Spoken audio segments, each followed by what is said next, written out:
Morning everybody and welcome to today's Sunday Q&A and happy Father's Day to everybody out there. It's not Father's Day today, Saturday, recorded it yesterday. But yeah, looking forward to it. My sister-in-law's coming down, cooking lasagna. I have a green shirt. I've tried it already, it's very nice. I've tried it because that way it fits, because otherwise they tend to buy things that are either too small or too big. Not that it really matters, it's a present. It's the thought that counts. I thought I'd buy you something, then I thought, no. But it's a thought that counts. So I hope you have a lovely day. I hope the weather's nice. I hope you have a nice meal and some beer or something like that. And back to it. But so straight into it, fuel prices. This week's fuel prices, Lee, who's always fantastic. All-Star Fuels 105, UK Fuels 108 off him this week. We know UK Fuels is dependent on the customer. He said the only problem with All-Star is that locations are quite limited. I've got around about 107. So, if you're, I think it's gone up because of the Iran bombings or something like that, so that I've stuck another 2 pence on it. But yeah, so I think 107 is around about the right price this week. If you got more than that, and Mataz said, he says, right fuel card. He said I paid 134.28. I'm guessing, is that with VAT? You've got to bear in mind all our prices are without VAT. So if it's 105, you're actually looking at more like 125. Still 134 does seem a bit over the top. So, there you go, but that's what you should be looking at this week. Right, I'm going to do this under last week's mistakes. Landor Liquid Lamination says, show people how to maintain your curtains, ! And Lesserbert said, wet belts. Now, the thing is, I kept saying I was going to do a video about wet belts. And the thing is, I've got it down there, but I've actually got to go and look it up, and I've got to do a bit of research about it, which hopefully I'll do today, and then I'll get it out for you. Sorry, it's been a bit like, And as for maintaining your curtains, mate, I don't know how. But I've looked at your channel, and you seem to be the guy on laminates. So, like I said, I don't know if you're listening to this, but I doubt it. I don't know if anyone's listening to this, in fairness. But if you want to do a video on your channel, I can direct it over there. Or if you want to tell me what to do, I'll have a go. I mean, I had a go at painting my curtains once. Please watch the video. It's my favourite video. It's paint your wagon. Well, it makes me smile. There you go. But then, someone who laughs at his own jokes. Very, very sad. So, the main video this week was on getting to a job early. We got quite well. We got Nick says, well, mate, the Urban Drugger says, Pete, he said, I'm with you, mate. I think it has a positive effect getting to jobs early. Now, this was the argument between getting to a job early, on time, or late. I mean, ideally, you want to get there on time, but there are advantages either way. He said, I'd rather sit outside job. He's saying, job early. Getting to a job early, I think it shows a bit more professionalism, and that you care about what you're doing. Plus, getting the job early means you get done early, which means you've got more chance of getting more jobs that day, that week, and that's totally where I'm coming from. Also, I am one of those sad individuals who actually takes pride in his work. That's from Cocktail, by the way, in case anyone's interested. Cogden's Law. But yeah, so I want to be there on time. I want to get it loaded. I want to help. I want to get it. I try my hardest to get it loaded as quickly as possible and get it off as quickly as possible. And I do explain to them a lot of the time. I say, look, mate, I'm a subcontractor. I'm paid by the job, not by the hour. And also, no one likes paying waiting time. I don't really want the waiting time. The shippers don't want to pay the waiting time. And if I can save everybody a bit of money by actually zhuzhing people up and also getting it there on time so that it's like, oh, we've been waiting for this, I'm like that. It's just who I am. Leachy says, I'd rather sit outside a collection point for half an hour than be 5 minutes late. If you're going to be late, then phone the shipper and explain. Sometimes there could be an accident or a road closure which could cause you to be late. Communication is key. Always just talk to them. And also within reason. I mean, if I'm due to get there at 10 o'clock in the morning and my sat nav says I'm going to be there at 15 minutes past 10, quarter past 10, 15 minutes past 10, no one says that. And I look at it and it's like an RDC. I'm like, well, they don't care, do they? No one's going to be paying any attention. If you're going to be a lot later and it's a small place, I did the other day. I was late yesterday. I was picking up from like kind of a festival thing in Lincoln, but it was one of them, shows. They're doing the big shows, all tractors and sort of combine harvesters and wheat and all this kind of stuff. Yeah, and but I was getting tip and reels a morning, and because they didn't have the right code number, and then there was an Arctic with 26 reels ahead of me, so I was actually, rather than getting done, I'm normally out of that place in about half an hour. I was there for an hour and three quarters, so I just rang them up. I said, I ain't going to be there till, I know I said I'd be there at 10, I ain't going to be there till 11 o'clock. And they said, I'll contact the customer, and they rang me back and said, spoke to the customer. They went, yeah, they totally understand, this thing happens all the time, 11 o'clock's not a problem. And sure enough, I rocked up at 11 o'clock and then waited for an hour and a half to get loaded. Because despite the fact that this place was a agricultural show and they had loads of forks everywhere, none of them were available. Of course they weren't. But there you go. So, and finally on the matter, who says this? Mark Smith says, he says 100% Pierre, get there early, but he says never take the Mickey. But he doesn't say Mickey, he says something else. Yeah, I mean, that's the thing with Waitrose and all these kind of places. You can rock it normally, again, with the RDC, with a regional distribution centre, if you turn up an hour early or an hour late. Within an hour early and within an hour late, you're kind of okay. Failing that, more than that, it's like come back later or you're on the naughty step. We'll fit you in when we can. So, which brings us on to this week's Wise Guys. Now, strap in for this one, I think. This is to do with, and we're kind of on this at the moment, it's to do with lorry drivers, and it's to do with things like work time directive and to do with the amount of hours we can drive, because there's a bit of mysticism, the magic of driver's hours. Don't look in the eyes, don't look around the eyes, you're under. Now it's today's all this. You're up against two things here. You might get a bit more of this next week, because I've been off now for nearly 2 weeks. I went back to work Friday, and watch next week's video and you'll see why.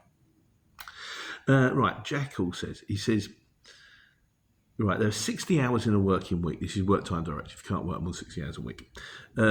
It's actually on your taco card, but you have a mixture of driving and breaks which don't include in the working 60 hours. So actually, you can work even 70 hours, including breaks and driving. So what it's saying is you can work a 60-hour week, but so say, for example, you go, well, that means I can only do 12 hours a day, 5 days a week, 60 hours, but it's not. Because in each day you've got to have at least a 45-minute break from driving. Now, one in 45 minutes, add them up, call it an hour, 5 hours, 4 or 5 hours. So it's not 60 anymore, it's now 64, 65. And of course, you've got to do other breaks and POA and stuff like that. So now, strap in. Nick the Urban Trucker's going to put you straight. He says, Pete, on the subject, someone asked about work time directive working hours. Now, this is what we're up against, guys. Drivers have to comply with both work time directive and EU rules. This is another thing I'm learning about. We come to UK domestic in a minute. Try not to confuse them with each other. It's a bit like, sort of trying to get it right. It's a bit like sort of tapping your head while rubbing your stomach. It's a bit tricky. Under the work time directive working week, you should work no more than 48 hours on average over a rolling 17 to 26 week period. A single week's working cannot exceed 60 hours. If the company you're working for has a rolling 26-week period, because it's supposed to be 17, but you can opt to extend it, a workforce agreement needs to be in place, which means all the workers have got to go, yes, we are prepared to do it over 26 weeks, not 17 weeks. It means you're going to be working harder. Otherwise, if you worked over a 17 rolling week period, this guy said if they work a 13-hour day, 5 days a week, and only take a 45-minute break, which means you would be over your 60 hours a week, is now we come to it. Now, to answer the question, a bit more information is required. Is their employer using a 17 to 26-hour working period over their time? How many days have they had off, including sickness, in that 17 to 26-week period? Do they sometimes work slightly less or more hours, e.g. start later and finish earlier, even if it's by a few minutes? Do they use POA or rest other than when they're on their 45-minute break between driving? Without seeing their hours, it's quite difficult to see. I'm sure their employer is keeping them both legal. If you wish to work out the work time directive hours, add the total hours you have worked within the rolling 17 to 26 week period. Who keeps track of that? just go through my diary and total every day that I've done over the last half a year. Get the calculator out. I'll press the wrong button. Back to the beginning again. You'd be there all day. Probably get a spreadsheet or something. Only your working hours and not any time taking as a break. Then divide them by the amount of weeks, either 17 by 26, and the result should be no more than 48 hours. So it's saying that it's not a matter of how many hours you worked in a week, it's a matter of how many hours you've worked in either 17 or 26 weeks divided by the amount of weeks. These are the regulations for the truck drivers, and not all. Some workers can opt out the 40-hour week. Hope this helps. So this is what we're up against. So if you think about driving a van, you're thinking about getting into a lorry. Are you any good at maths? Do what I do. Keep it simple. It's not that bad. It gets me if it gets slightly more. This is what most lorry drivers work under. We work under EU rules, despite the fact that I have got a standard national and I can't actually drive in the European Union, which is, I am in Europe, so I am. We didn't suddenly become part of Africa when we sort of left the EU. No one got a tugboat and decided to, drag the islands, be off the, near Hawaii or something like that. You're in America now. Now we're still in Europe, but you either work under EU rules or domestic rules, depending on the kind of thing you do. So if you're just like a normal lorry driver, trunk in RDCs like me, you're EU. If you've got like a local shop, or something like that, it's different. So here you go with domestic rules. This may be interesting. I very much doubt anyone is listening anymore. Nothing against you, Nick. It's just a headache. So domestic rules. Good for this. I maybe should do this as a separate video thinking about it. Right, domestic rules are daily driving limit 10 hours, daily duty limit 11 hours. So that means you can't work more than 11 hours in a day. So even if you're driving, you've got to get it all in 11 hours. If you work less than 8 hours, 8.5 hours, you must take a break after 5.5 minutes of driving. The break must be at least 30 minutes or more. If you work more than 8.5 hours, you must take a break after take a break of at least 30 minutes after 5.5 hours of driving. Same thing. Spend at least 45 minutes not driving in the first 8 hours, 30 minutes of work, then take a break of 30 minutes. So you can kind of split your breaks a bit. The 45 minutes of non-driving time does not have to be taken in one go. It includes a continuous break. If it concludes a continuous break of 30 minutes, you do not need to take another break after 8 hours, 30 minutes. Are you with it so far? This is what we're up against. I'm reading it out. I know this stuff, and I still get confused. I say I know this stuff. Rest periods. You must take a rest of 10 hours before your first duty and immediately after the last duty works. You've got to have a 10-hour break between the two. We have to do 11, but you can reduce it to a 9 twice a week. You must take a rest of at least 10 hours between 2 working days or spread over. This can be reduced to 8 hours, 30 minutes, 3 times a week. This is here. It's juggling. Nearly there. Right, you ready for this? So, Nick, I've got one for you. So you think you got it? Have you got it? You can read that back. You can go through that as many times as you like. You can go through it online. Kevin Lomas. This is the one that I was talking to Nick about. So, right, this is a question for the wise guys for next week. Anybody out there wants to it's a quiz. We're asking questions at the end. He says, "Hi Pete, quick question. I've got the most unusual infringement the other day and was wondering if you could help shed some light. I finished work at 2 p.m. on Wednesday and then did a job at 5 p.m. on Friday. This is 51 hours rest. I was told I got an infringement as I didn't take my daily rest as well as my 45 hours, 9 or 11 and 45. As well as I'm well aware, it's a 45 hours, not a daily rest added. I hope you can help as this is one confused HGV driver." The only thing I can think about that is because it works in like a 24-hour period. It starts from midnight or 1 minute past midnight right the way through to midnight the next day. And I'm wondering if the crossover of days has mucked you up. But ask me, I ain't got a clue. Do you know what I do? I'm going to do the link. Keep it simple. Just keep it simple. There's absolutely no point in driving yourself mad. Literally driving yourself mad. Which brings us on to this week's trucks. Jekyll says, "Are you using Road Lords?" No, I have. Road Lords is not called Road Lords anymore. It's now called Eurowag.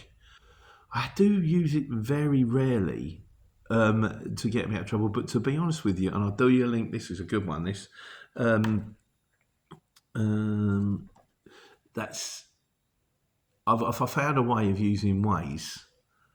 And by using the routes, I can pretty much most of the time now get myself an aggravation-free drive. Also, I've got a map. If I come unstuck, out comes the map. But no, I basically I've found a way of using it. If you use Waze, you can kind of mostly work out where the A roads are. And my plan is to get to the destination as close as I possibly can using A roads. Because most A roads you can drive a truck down. You do get the odd low bridge, but the weight restrictions don't tend to be there so much on an A road. I mean, don't get me wrong, if I can get there by motorway, I'll do that. But that's the way I do. So Road Lords, and I've kind of kicked it in a touch.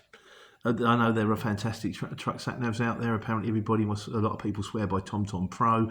But then I've spoken to my mate Ian. He says, yeah, it still drags me down country lanes I don't want to go down.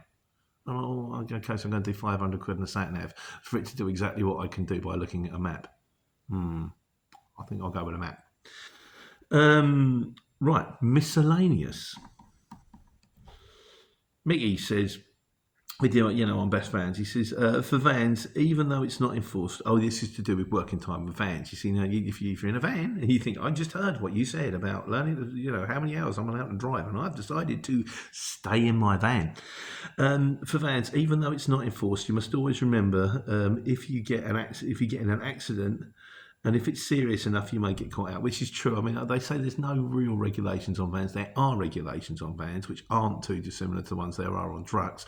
You're not enforced by TACO, and no one's really going to stop you and go how many hours you've been driving. But if you're in an accident and they can prove that you've driven 24 hours straight with no sleep, they will throw the book at you.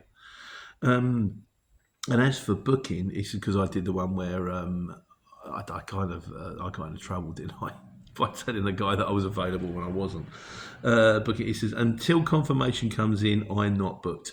I normally give 5 minutes once they say we are booking you. Never had any issues. Cancellation charge is high, but it's normally because they want to negotiate. I always tell them I charge for my time. It isn't free.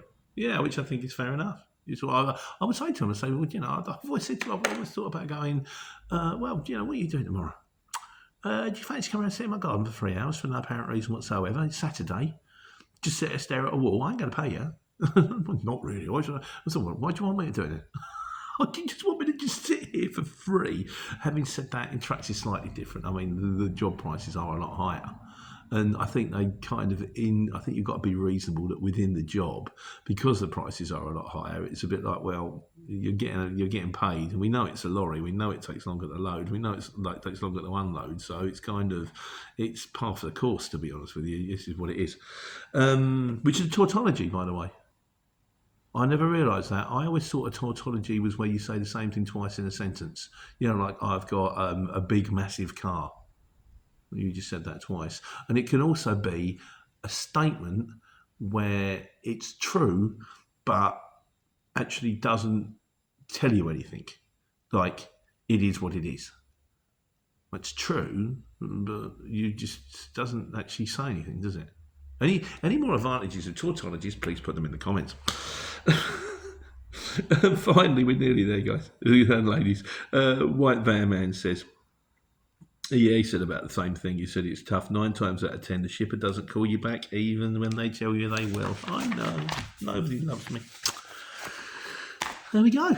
Another Sunday Q&A. I hope I didn't drive you absolutely mad about the with the driver's hours, but hopefully it will help some people. I may end up putting that as a separate video after I've done wet belts and worked out how to laminate the curtains. What do you use a laminator? Probably too small. Yeah, so happy Father's Day, everybody. And this week's video is, you'll find out I got pulled. Yeah. That stopped me that was 2 weeks of not taking care and taking money.